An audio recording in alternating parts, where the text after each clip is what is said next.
Salam Bapak Ibu Saudaraku yang dikasih Tuhan.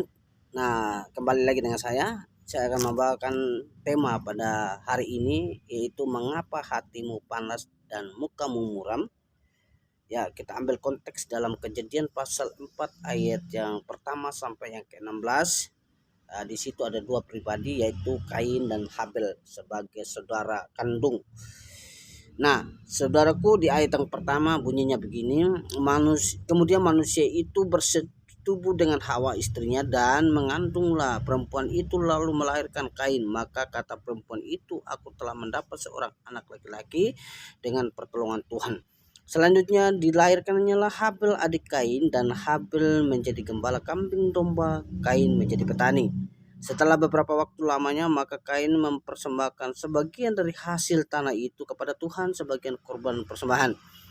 Habel juga mempersembahkan korban persembahan dari anak sulung kambing dombanya, yakni lemak-lemaknya, maka Tuhan mengindahkan Habel dan korban persembahannya. Tetapi Kain dan korban persembahannya tidak diindahkannya. Lalu hati Kain menjadi sangat panas dan mukanya muram. Firman Tuhan kepada Kain, mengapa hatimu panas dan mukamu muram? Apakah mukamu tidak akan berseri jika engkau berbuat baik? Tetapi jika engkau tidak berbuat baik, dosa sudah mengintip di depan pintu. Ia sangat menggoda engkau, tetapi engkau harus berkuasa atasnya.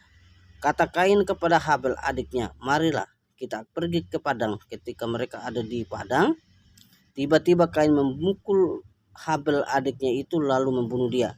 Firman Tuhan kepada Kain, di manakah Habel adikmu itu? Jawabnya, aku tidak tahu. Apakah aku penjaga adikku? Firmannya, apakah yang telah kau perbuat ini?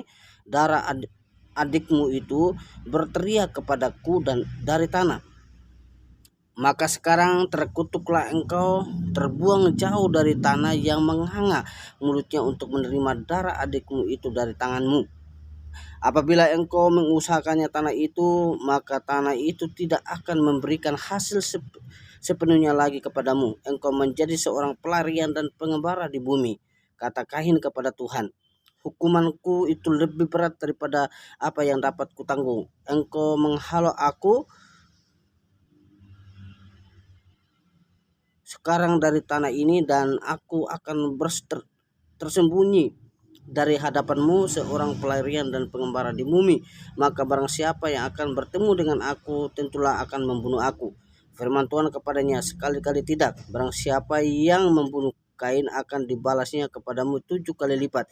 Kemudian Tuhan menaruh tanda pada Kain supaya ia jangan dibunuh oleh barang siapa yang bertemu dengan dia. Lalu Kain pergi dari hadapan Tuhan dan ia menetap di tanah Nod di seberang timur Eden.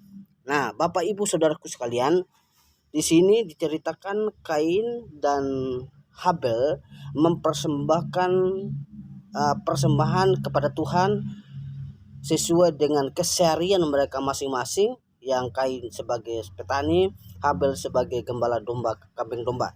Nah, di sini diceritakan saudaraku sekalian, Kain membawa sebagian hasil tanahnya dipersembahkan kepada Tuhan, sedangkan Habel membawa anak sulung domba, kambing dombanya itu dengan lemak-lemaknya dipersembahkan kepada Tuhan.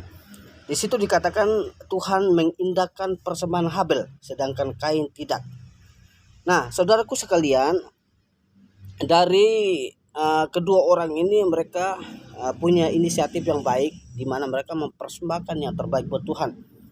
Tetapi kenapa Tuhan mengindahkan Habel sedangkan Kain tidak?